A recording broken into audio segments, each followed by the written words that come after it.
making you see it. Streaming the truth live from where they decree it. Sylvia speaks, no filter, no buffer. Courtroom drama couldn't get any tougher.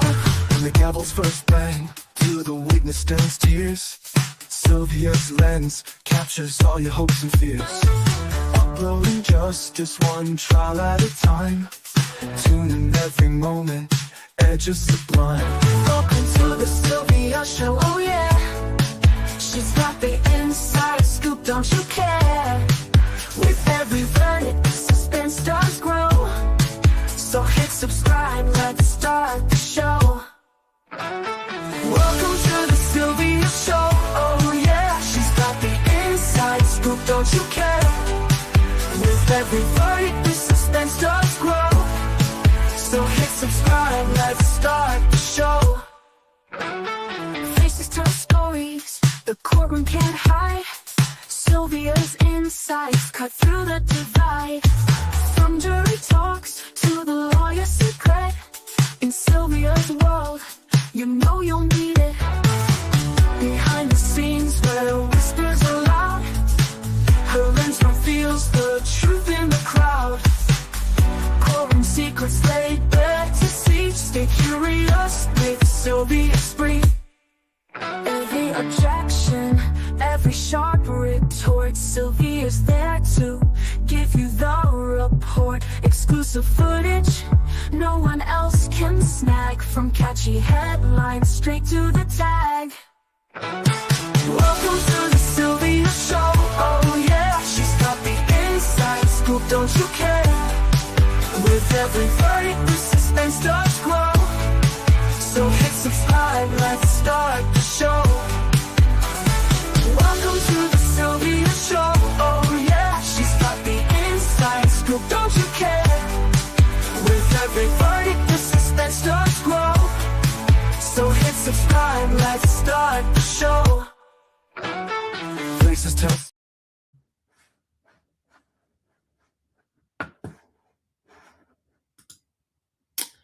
Hey guys,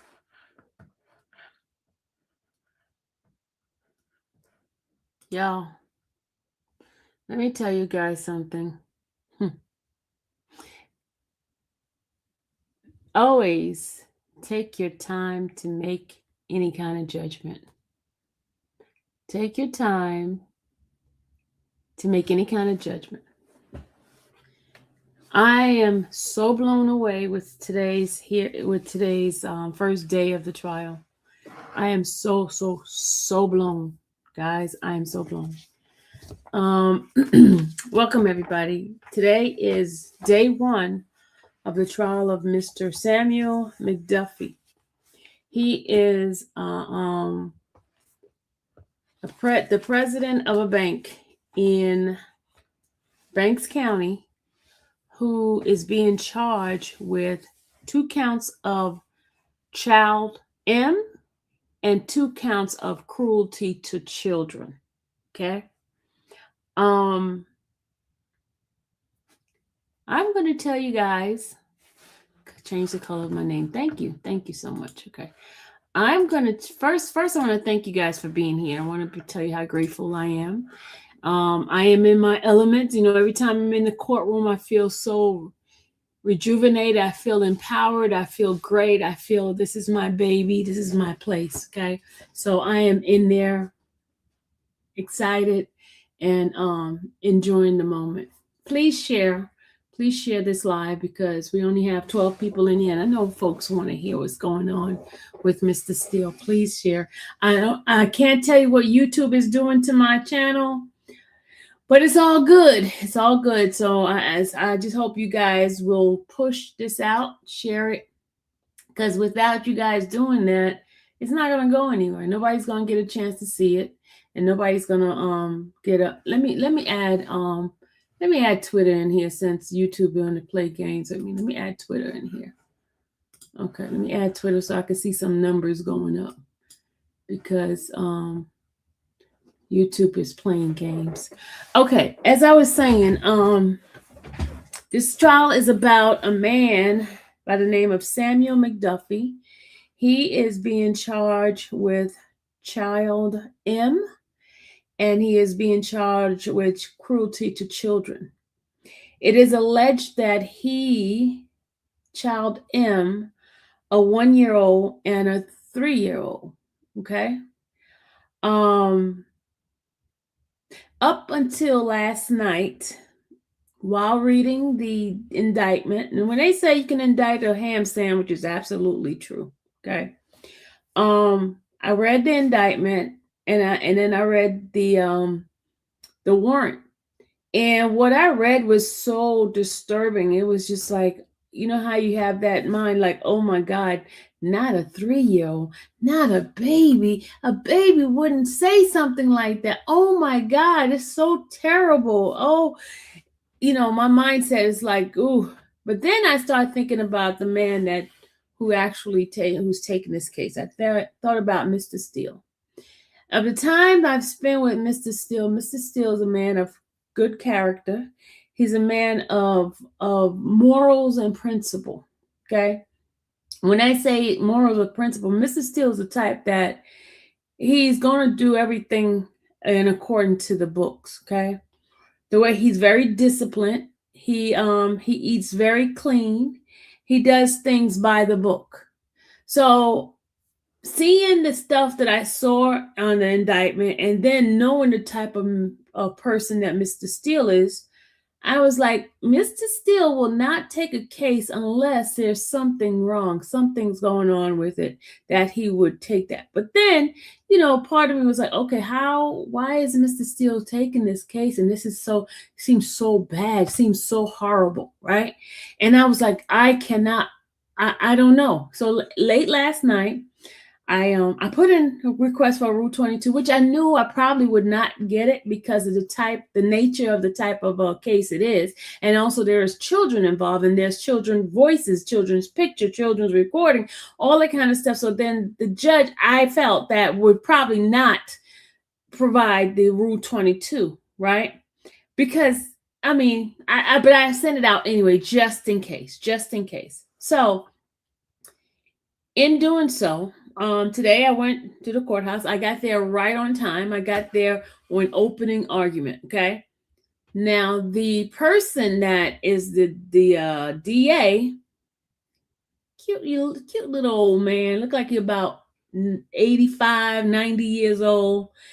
That's the prosecutor. Cute little man. Very easygoing, smooth, and kind, just like he's not what we have seen in prosecutors. Okay, he's not one of those type of prosecutors you'd be like, oh, I can't stand him. No, he seemed like a sweet old man, right? And he's pretty pleasant, and even when he's doing his opening argument, he's not beating up anybody. He's not sitting there telling all these lies like most prosecutors that you hear do, just making up stuff, right? This prosecutor is just basically reading what he sees on the paperwork, and that's what he's giving. This is what he's telling, right? And in his opening argument, there is a piece that he did not mention, but Mr. Steele mentioned it. So then I felt, hey, this prosecutor is almost like he's trying to stand by the book, right? Because he never mentioned that the recordings that was gathered was truthful. He never mentioned that it was truthful. He didn't even mention the recordings at all. He mentioned what report was given to him and the story that was told to him. And that's what he did. He gave the story, gave an outline, and it was very like surface. It wasn't deep digging at all. And then Mr. Steele came up, right? Mr. Steele went in. He went in and telling how the investigator lied to the parents of the little girls. And they said that the report shows that there was actual penetration and damages to the child vajayjay, right? Which was a lie, according to the report. Report said that the child's vajayjay and all that was normal, Okay. But remember yesterday when I was reading the indictment said all this thing, her hymen was broken and all this kind of stuff that was going on. And it was like horrible, right? So, but when Mr. Steele got up there, he was, I mean, when I say Mr. Steele was a monster, he was going in, y'all. I could tell he felt passionate about doing this work for this man. Okay. I want to give you let me give you a little history. The person who originally is supposed to be representing Mr. McDuffie, his name is Mr. Walter. Walter, right? He is the person that's on the case with Mr. Steele, right? But I forgot to tell you, Colette is there too. Mr. Steele's spouse, she's there. Okay, so Mr. Walter cannot actually represent Mr. McDuffie.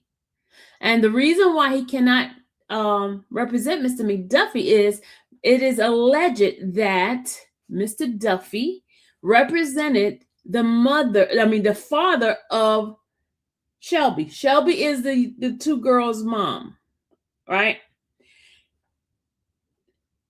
Emmy, which is Emerson, and Ada. She is the mom of the two girls who allegedly are the victims, right? And Mr. Walter, the attorney Walter, cannot represent him. So what he did is he referred Mr. Steele to Mr. McDuffie. Okay. Mr. Steele, he hears the man's story and he takes on the case and he brings his wife along to this case, right? This is a horrible type of charge. Anytime when you have charges with children, you are looked at like the most terrible person on earth, especially babies, especially the age of those children. 3 and 1, those are not good age for us to be accused of something like this, right? So he could not represent him because he represented Shelby's dad. And I'm going to hold on right there, put a pin on that, what I just talked about. He represented Shelby's dad, right? Just put a pin on that. Just remember Shelby's dad. His name is Tony. What is Shelby's dad's name? Hold on, let me see. Tony Nichols is Shelby's dad. Guys, just remember, put a pin on Tony Nichols, okay? Put a pin on that, okay? Let's go forward. Mr. Steele does his opening argument, and he is going in on the investigator Alford. Okay, investigator Alford is the person that told Chris is Mr. Duffy's son, and Shelby that the tests came back that the two girls, the JJ, was damaged and messed up. Okay. He also told them that the forensics report says basically some things, which it didn't. He exaggerated some stuff that was in there. And Mr. Steele called it to his face, said he lied, right? Mr. Steele was, when Mr. Steele gets out there and he puts something out there, he's passionate about it. He's not going to hold back. He's going to, go gung ho. Okay. So that's a little bit logistic of what happened, because remember, still hold a pin for Nichols, okay? Still hold a pin there, okay? I'm gonna I'm gonna reel it all in a minute, okay? So opening argument happened. Mr. Steele gives his and he sits down, and the state calls on their first witness. Their first witness is the supervisor of the investigation, right? And her name, right, was, hold on. Her name is, hold on, let me get my name here.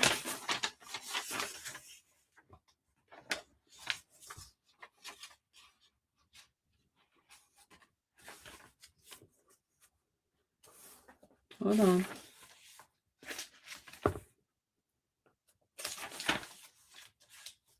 Her name is Katrina Willis.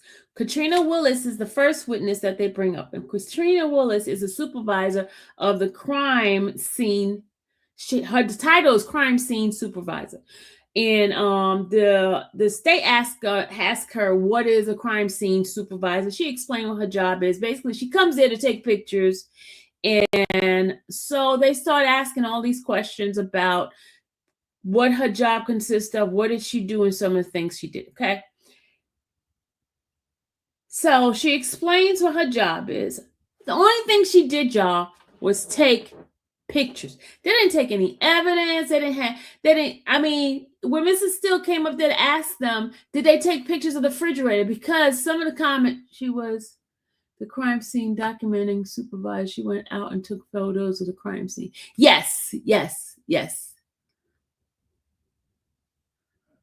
Oh, you were there? Oh, okay, so you're not, hey, Andrew Ferguson, I hope you're not one of the people that's in the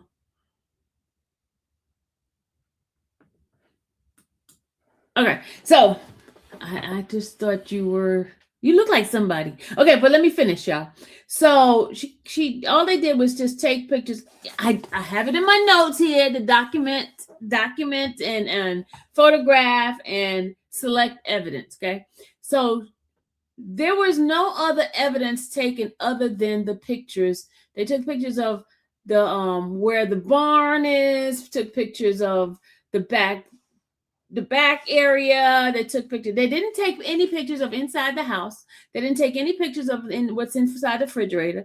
And the reason why I'm saying about this refrigerator, because one of the things that was said during the testimony time was the girls went and got some popsicles or something like that, some sort of no, it was Gatorade. They didn't take a picture of whether or not there was some Gatorade in the refrigerator. None of those type of pictures. The only picture they took was the backyard, the barn area, and like the back of the house.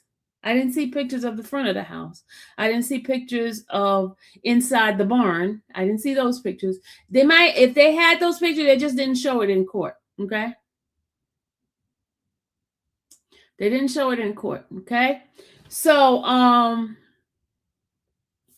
back to what I was saying. Okay. Mrs. Steele asked her, did she go inside the house? And she said, no, she didn't go inside the house. So they never went inside the house to look at the pictures or anything like that. It wasn't really done properly as far as the crime scene to me.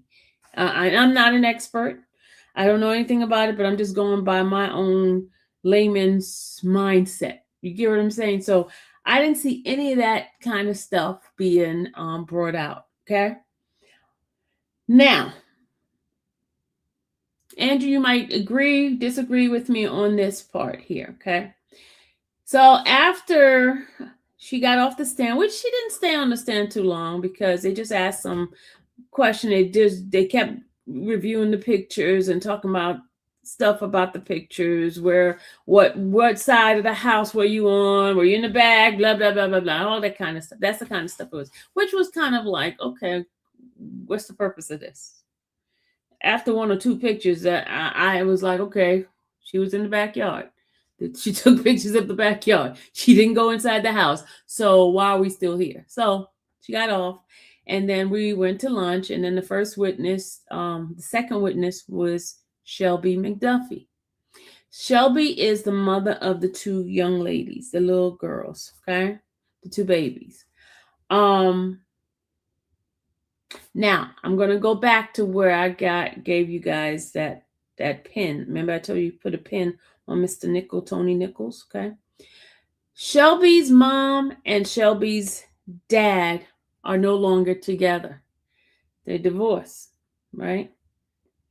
And I am told, it's allegedly, so anybody come at me, this is what I was told. I was told one of the reasons why Mr. Walters could not represent Mr. Duffy is because he represented Shelby's dad about the same type of accusation. done by Shelby.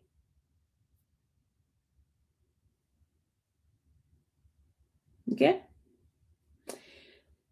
I don't know how true that is, but that is what I was told, allegedly. Okay? Fast forward. Shelby is on the stand and they ask her a couple of questions, question about how long was she married. She said she was married 10 years. And they talk about how many children does she have. She says she has 3 children. She named the ages. She named the name of the children and their ages and the nickname that 2 girls have. They talked about that. Then they started showing pictures of the little girls at the time when this incident happened. Okay. Show pictures of Shelby and asked how old was Shelby. I mean, not Shelby. Took pictures of Ada. And Ada was about 18 months old or a year and a half. And Emmy, she was around 3 or 4 years old. Okay. I think she said 3. No, she said 4. The man originally said 3, but she was around that time. Then they asked how old was the girls now, and she says that Ada is 4 years old right now, and Emmy, she's 6. And then they also talked about the cousin, which is her name is Ariel. Ariel is 7 at right now, but back then Ariel was, I think, 4. Okay. Ariel is not a victim, but they put her name involved in it some kind of way. I didn't get the logistic of why her name is involved, but Ariel is the cousin, which is the daughter of Chris and Shelby's sister. No, Chris's sister, which is Samuel's daughter. Okay. Samuel has 2 kids, Christopher and what's his daughter name? I think it's Lacey. I'm sorry if I got her name wrong. I think it's Lacey. Lacey's her name. But that's not. We'll put a pin on the name right now. We'll put a pin on that name. I think it's Lacey, if I'm not mistaken. I think it's Lacey. If it's not Lacey, it's L something. But I think I wrote it in here, but I just can't. I wasn't focusing on that one. But anyway, they brought Ariel's name involved in it. Okay. He asked her, what does she do? First he asked her, how far did you go in school? She says high school graduate. And he asked her, what is her occupation? She says she's a hairstylist, right? She lives in Jefferson, Georgia, right? She's related to the defendant because that's her father-in-law, right? They asked, what type of relationship do you have? Well, in the opening, Mr. Steele talked about how their relationship, they didn't like each other, as well as the prosecutor. Prosecutor says that they had a turmoil, a real disconnected relationship. The dad didn't like her, and she didn't like the dad. She asked, she said she's cordial to him, but they stay out of each other's way, right? But the mom, she said she was more closer to the mom. Then they asked about whether or not she had a relationship with Chris's sister. And Chris's sister and her did not get along before this incident happened. Now, since the incident has happened, they are now very close in relationship because now they share a bond with each other. They share some sort of camaraderie because the sister that has some issues with the dad. Okay. And it is alleged that the sister has some mental illness. Alleged. I don't know how true it is, but that's what was said in the opening argument. Okay.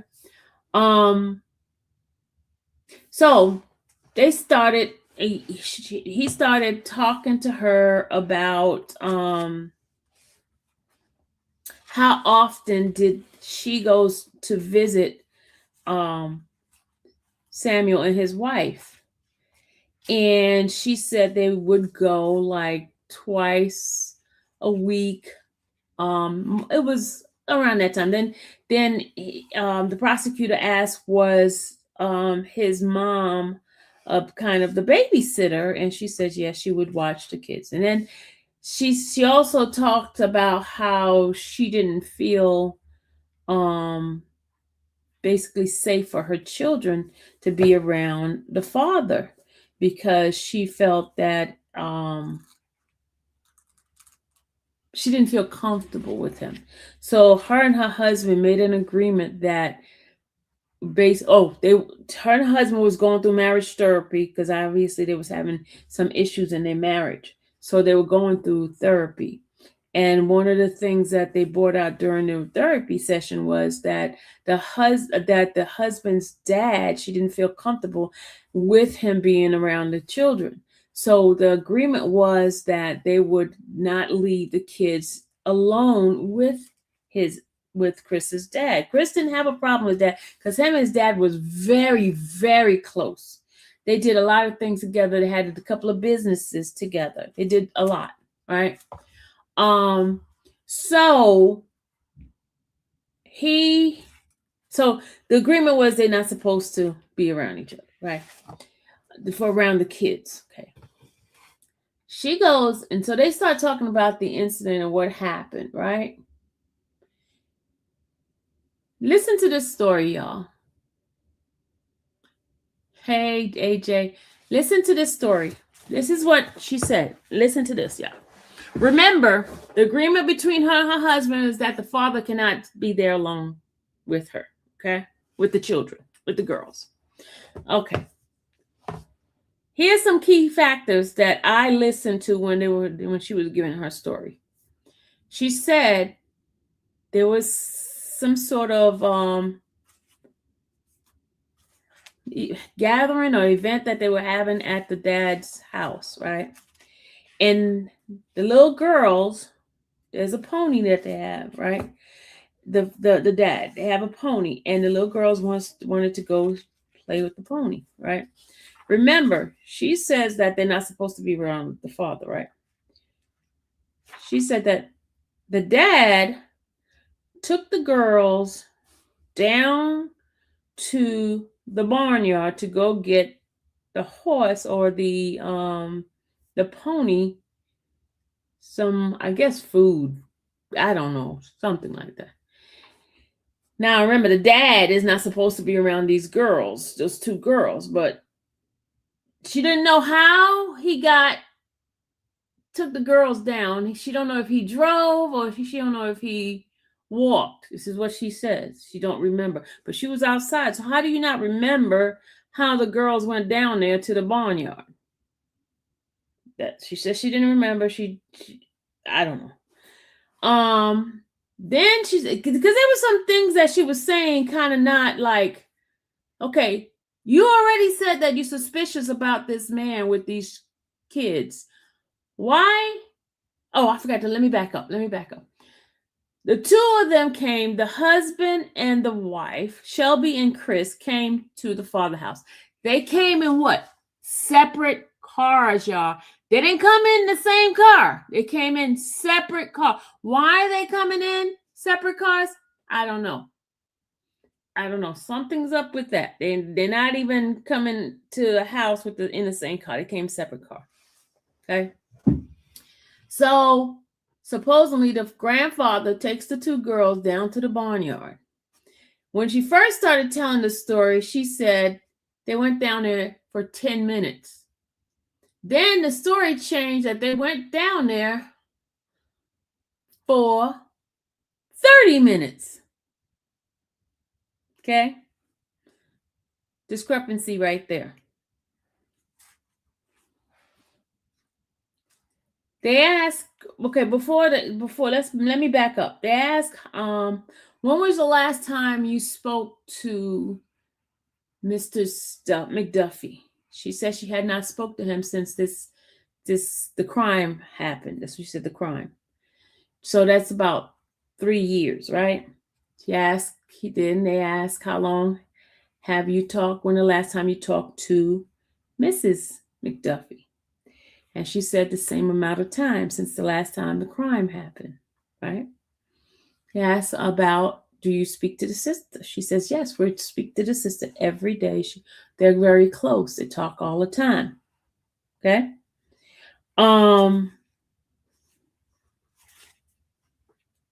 So they never talk. The kids called. They asked the names that the kids call, the names that she called Miss Janet. Janet McDuffie is Samuel McDuffie's wife. She asked what names do you call her? She says you call her Janet, call her Mimi, because the babies call her Mimi, right?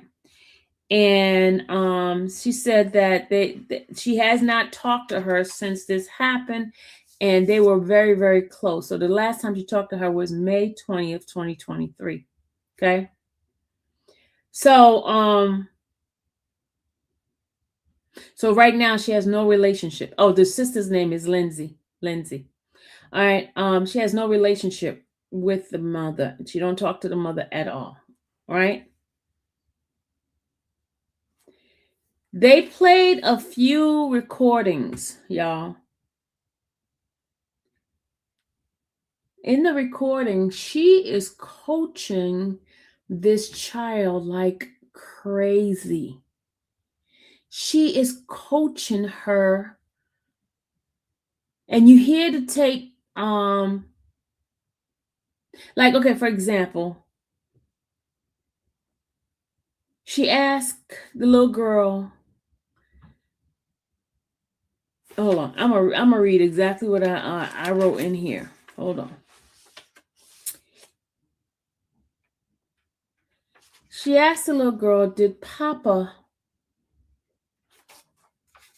touch you with his dinky?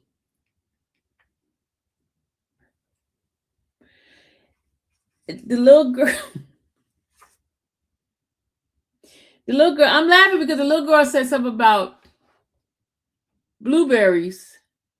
Something tastes like blueberries, right? She's trying to make it sexual. Little girl's talking about something that's like not even matching. She tried to reel her back in to stay focused on the S situation, right? The little girl, every time she's saying it, and it's like you can tell this child was coached into saying things. She was, and she even had the point where the little girl had a kitten in front of her, right? And so she was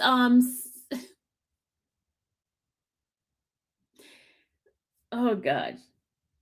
But anyway, the little girl was being coached so badly that it was pathetic. You can hear, all you kept hearing is the mom telling her, this happened, right? Tell me how that happened. The little girl would be like, yeah. And then she'll go change the topic to something else. Then she says to the little girl, you know, we're trying to help Papa, right? You know, Jehovah loves Papa. And Papa, hold on, let me see what she says. And then she says, did Papa put touch your tutu? Touch your tootie? Can Papa touch your tootie? And she says, no, Papa can't touch my tootie. And she said, did Papa touch your tootie? You could tell Mommy Papa touched your tootie. And so she bought a book the year before this happened. She bought a book, and the book was basically a book about setting body boundaries, right? It was a Christian book that she bought for her daughter. And Mr. Steele was saying that she was so obsessed with, she was with an obsession of somebody touching her child that she did all this. She kept bringing up, kept talking about it, had books about it, to help the child, but learn about good touch, bad touch, and all this kind of stuff, right? And then she went and gave an example about them washing her clothes, and she says that she would wash her clothes, and clothes would have bleach on it. I mean, I didn't understand what that was all about, but she talked about that, right? So it was so terrible. It was really, really terrible, the whole thing. And y'all, the way they were playing, and Mr. Steele is cross-examining her right now. He is tearing her apart. And I was looking at some of the jurors. I know one juror seemed like she didn't like the fact that how hard Mr. Steele was going at her. Mr. Steele was going at her really, really, really hard, right? So then Mr. Steele says, you was leading the child in the conversation. And she says, no, she wasn't leading her, right? And she says, Mr. Steele heard something that the child said, right? The child said something about that, so that they were pulling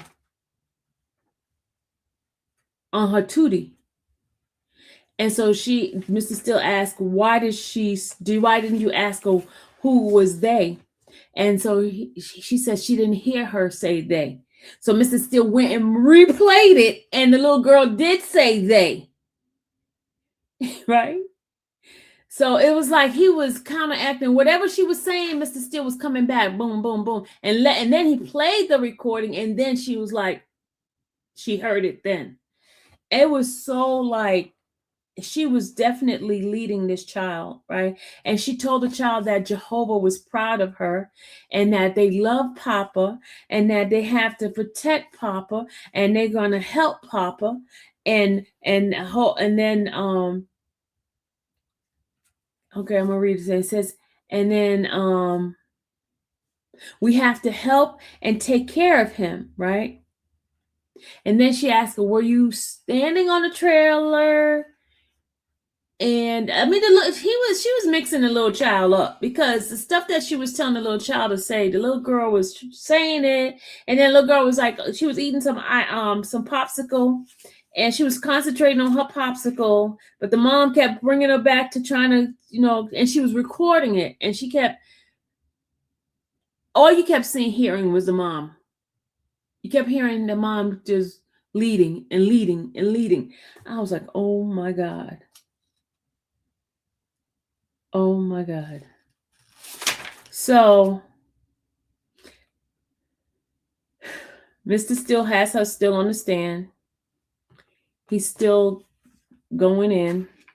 So tomorrow he's going to be doing part 2 of it, because she's the star witness for the prosecution. That little girl will grow up and realize that she can't trust her own mom. Yeah, Kim, it was, y'all see the way I was acting yesterday when I heard the indictment. I was like, oh my God, this is terrible. And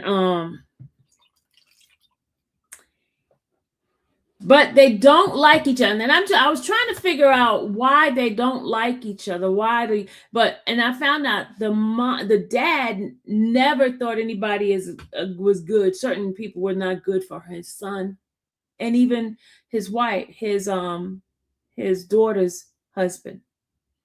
Oh, I forgot to tell you, the person that was part of the arrest was Shelby's sister's husband. Her brother-in-law was part of the arrest, because he's an officer in that county as well. So, and it's a family that don't get along. It's a family that don't get along. So her mom is supposed to testify, and Chris's mom supposed to testify. Mr. Steele says that this is going to be the first time Chris finds out that everything he heard about his dad, because he wanted to kill his dad. When he found out, when the investigator told Chris that the forensics showed that the child was abused by his dad, he wanted to kill his father. So Mr. Steele says now he's going to learn the truth that they lied. The forensics lied that the child, the kid was normal. It was not. She was not injured. All that stuff we were reading yesterday, the report shows something different. It was not. It's not. But see, the thing is, now he has that name attached to his name, so and it's hard to take that name off. Even if he's found not guilty, it's still stigma still on him. It's still going to be a stigma on him. So, anybody have any questions about it? Mr. Steele is doing his job, y'all. Colette is there. They look like a great team. They do good together. It's the first time I've seen them together.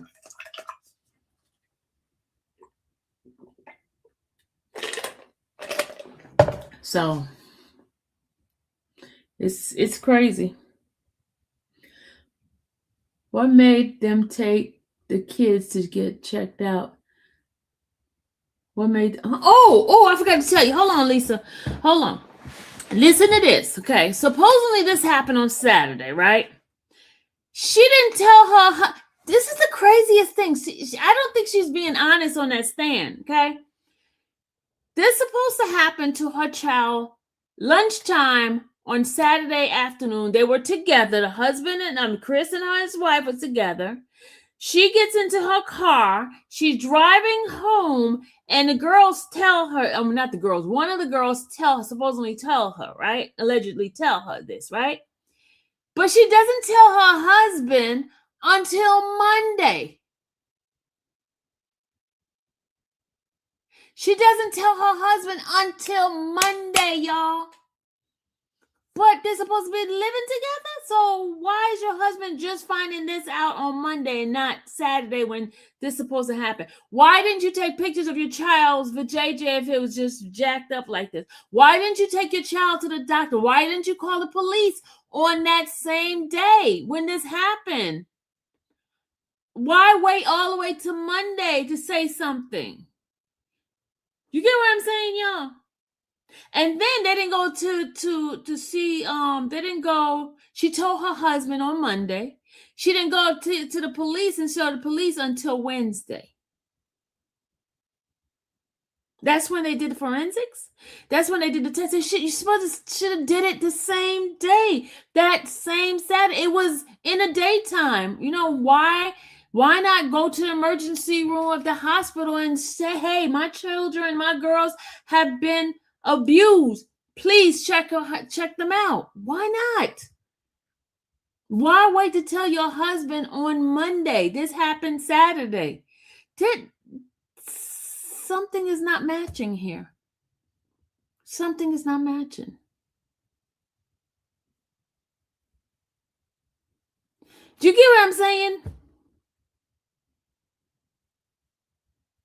She didn't say anything. She called her mom and told her mom. Not the same. She told her mom that Sunday, I think they said. And then they will go to see. She went to Chris's office on Monday. So where is Chris? Why you have to wait till, don't he live in the same house? Why you didn't talk to your husband and tell your husband that his dad did this to his daughter the same day? You get what I'm saying, y'all? Something's not matching over here.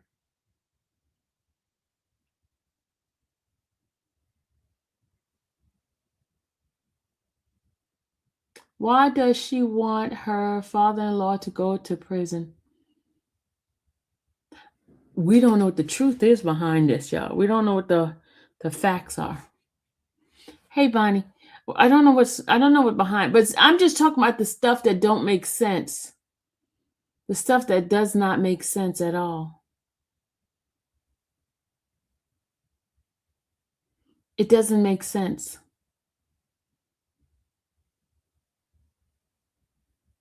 The milk is sour. It doesn't taste right. It doesn't make sense.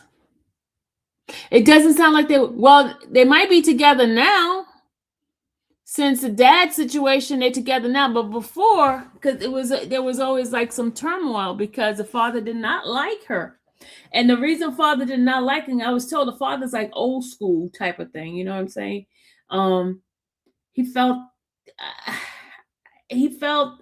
allegedly he felt that he could have did better with a different spouse.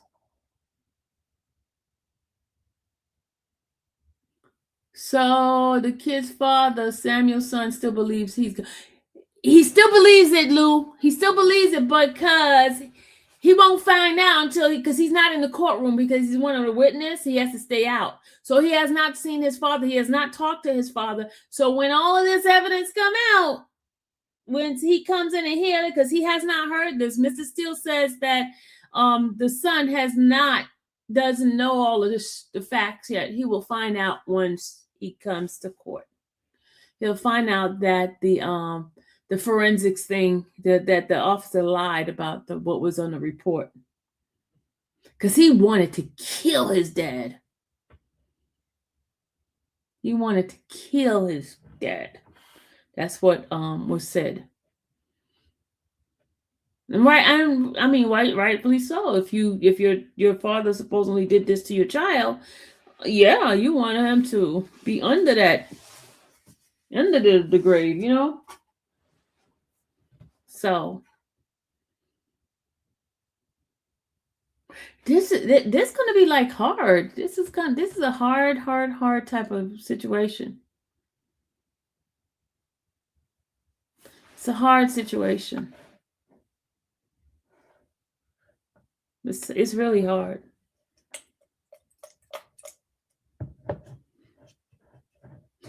And she has like a lot of people on her family side.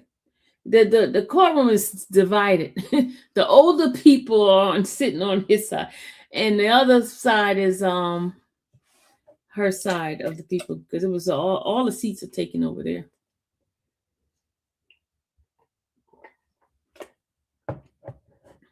Is the father a JW2?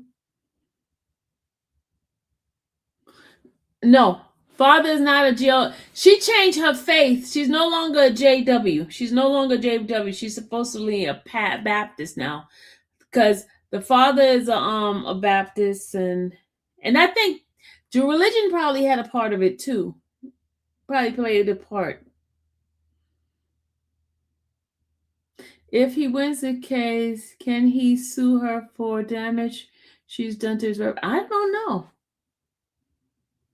Is this trial no. I tried to get a Rule 22. It was a no. Oh, I forgot to tell y'all. The judge got a wind of somebody, because they let you use your phone in there, because that's why I was able to do the tweets and stuff, right? The judge found out somebody was recording in the courtroom. They were recording what was happening, right?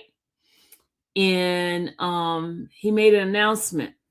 And I understand why that the judge did not want to have this type of case to stream, is because the sensitivity. These are babies, y'all. These are little children, so they didn't want that. Even though they're not testifying, their voice, their image, and all that is being shown. So I don't blame the judge. So I didn't really care. He never he didn't sign my Rule 22. He didn't say no. I mean, he didn't let me, but he didn't sign it either. So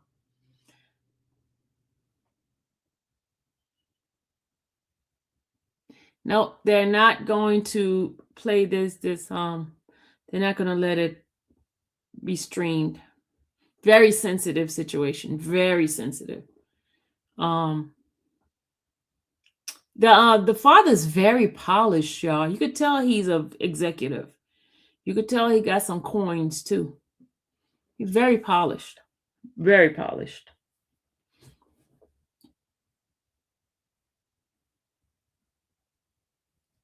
Yep, very polished.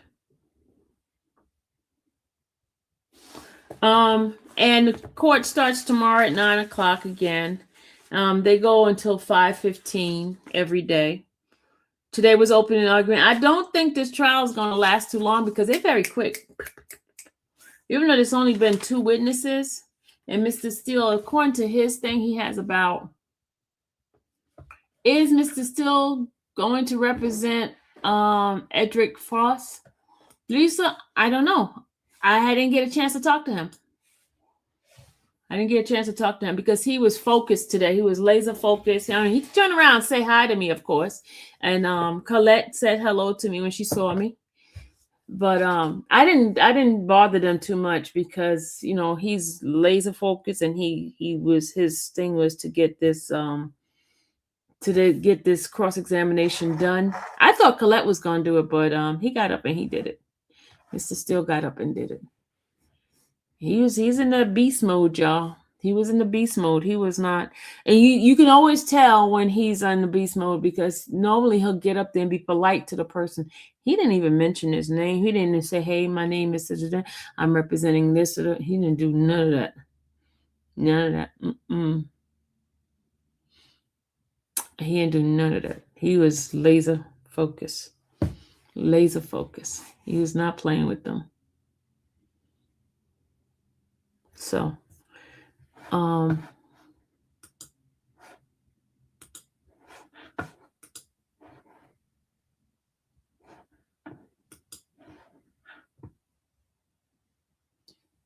he was really, really, really, really good. Really good. Really. Mr. Steele is doing his thing, I tell you. With the trial being started, discovery has happened. Any information related to the both sides already have. What's the comment for, Jay Bennett? Somebody asked something about discovery? Somebody asked something about a discovery? Wow, this about to be more awkward family situation. It definitely is, Lou. I was trying to have him to show him, Lisa, but they didn't want it. Maybe let me go look at my Rule 20, see if he decided to do it afterwards. He might decide to do it after the fact, He might decide, but the guy, he just never responded to it. I should ask his assistant.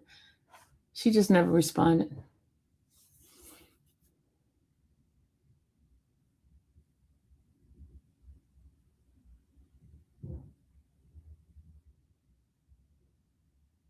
What's the comment for, Jay Bennett? I don't understand. Somebody asked about information being put on both sides? I'm just trying to understand this. Yeah, he did his little, he always blow the side. He always blow it, and then he'll do one eye like this, and then he'll go later and do one eye like this. He does the same thing all the time, y'all. Mr. Steele does it. He'd be like, if you ever watch him, he'll blow one side, he'll blow the other side, and then he'll do one eye like this. This is his preparation. One eye's like that, and then he'd be ready. He brushes his teeth about 1,000 times in a day. I don't know why he does that, Kim. Do you know any trials online that he did that I can glimpse? No, I don't know any trials he did online other than YSL. Go watch YSL. Go watch my old YSL trial. You'll see him on that YSL, Lisa. Give me some views on my old YSL. He does that every single time, Lisa. I mean, Kim. Every single time. And he brushes his teeth 1,000 times. Like today, I was like, Mr. Steele's at his brushing. And they have his little big old water jug. He only drinks water. He don't drink no soda. He don't drink none of that stuff. He only drinks water. He eat his fruits every day. And he has a little sandwich. He brings his food in. He does not eat out. Doesn't eat out.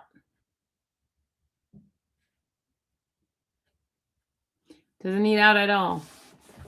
And if you ever bring him anything, he will always tell you, give it to somebody that's less fortunate because he's been blessed. He's blessed tremendous. Give it to someone else that's in need. He'll tell you that right now. Don't ever, even if you give him $1 million, he'll be like, no, give it to somebody in need.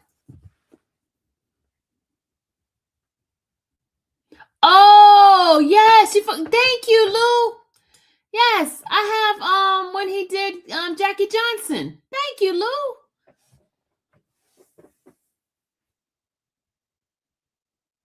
You said, how can the son not know about the false forensic? Because the son is not, they don't give the report to the son. Why would it not? No. They're going to give him what they, okay, I'm not going to sit there and argue with you, Bennett. I'm not going to argue with you. I'm not going to argue with you about that. Hey, Tammy. I'm not going to argue. Because he wouldn't know, because this case ain't got nothing to do with him. Only the defense would know about that, and he doesn't talk to his father. So there's no reason why. There's no reason for I'm not. You know how some folks want to come in here and just want to argue? I'm not arguing. I'm not arguing with nobody today. Oh yeah, there is streaming from the appellate court. There's one that he just did. It's on my video. It's on my channel too.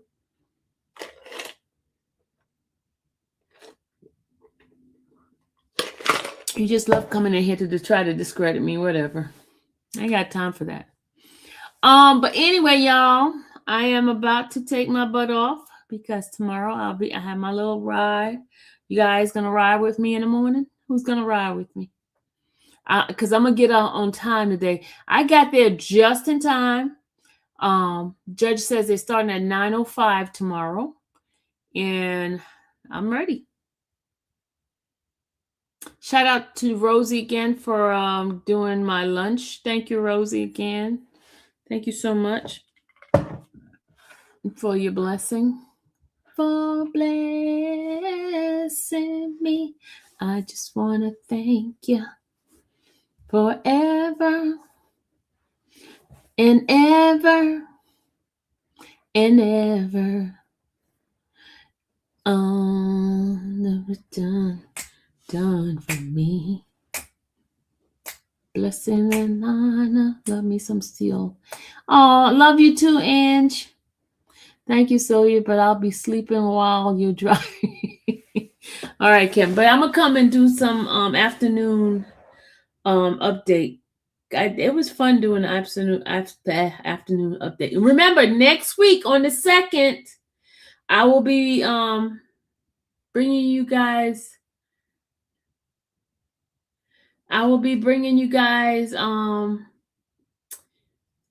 that rapper, guys. And there's some other cases that April's supposed to be busy.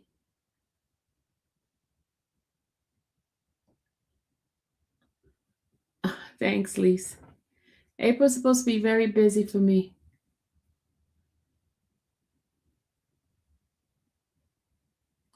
I replayed it. Does that count? You replay what? It does. Whenever you go back and watch old stuff, it does help out with the channel. It does.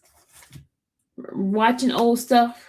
Yeah. If you guys go back and want to watch old stuff, y'all can.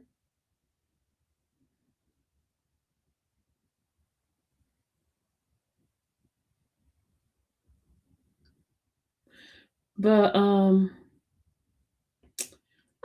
thank you, Tammy, for my gas tomorrow.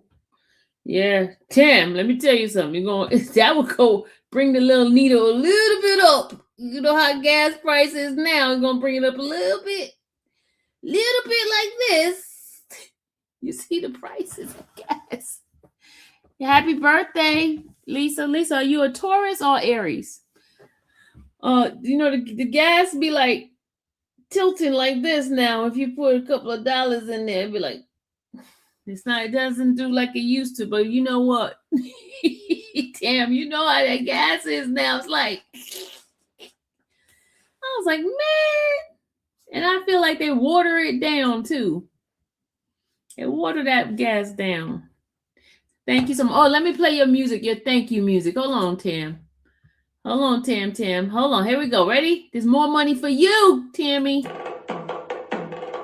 Money, money, money, so much money. Money, money, money, so much money. Money. That's that money song, bringing more money into your pocket, Tam. Yeah, they do. They're watering that gas down because it seems like it goes out of your car so quickly. I'm not putting gas in the car now. I'm putting it in the morning because I don't do gassing up cars at night. So too dangerous to do it at night. I'll be doing it in the morning. Get halfway when the light comes out, then go put some gas in there. All right, guys. But that's basically it. So tomorrow we will be back. And this should be a short trial. I think it's gonna be a very short trial. They got a lot of people to question, but it's like quick questions. It's nobody. The main individual is them, and then they're gonna bring the children's stuff through different witnesses because the kids are not gonna be witnesses on the stand at all. So the experts are gonna come. But I will see you guys tomorrow. See you guys. Thank you, everybody. And thanks again, Tammy and Rosie. Thank you guys for your cash apps. Love y'all. Bye.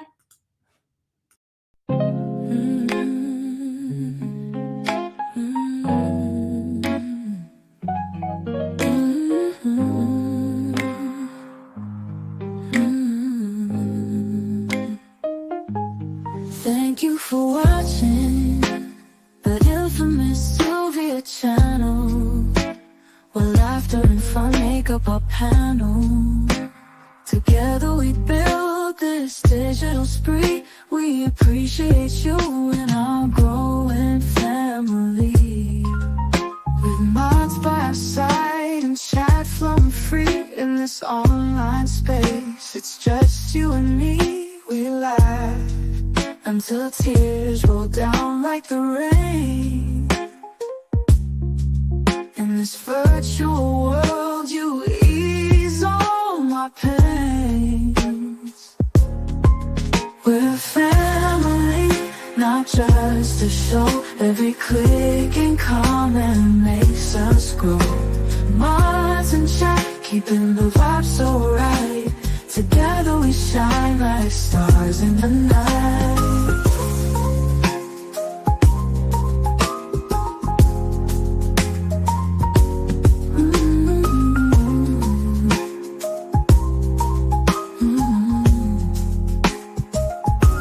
We cherish the moments, the highs and lows, from the latest gossip to stories untold. You're more than a viewer, you're part of the crew in this space of ours.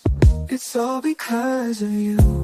This digital world where emotion is shared, every post and reaction showing we care. The love is real in this virtual domain. With every sign, enjoys what we'll gain. We're a family, not just a show. Every click and comment makes us grow. Mods and chat, keeping the vibe so right. Together we shine like stars in the night. We're a family, not just a show. Every click and comment makes us grow. Mods and chat, keeping the vibe so right. Together we shine like stars in the night.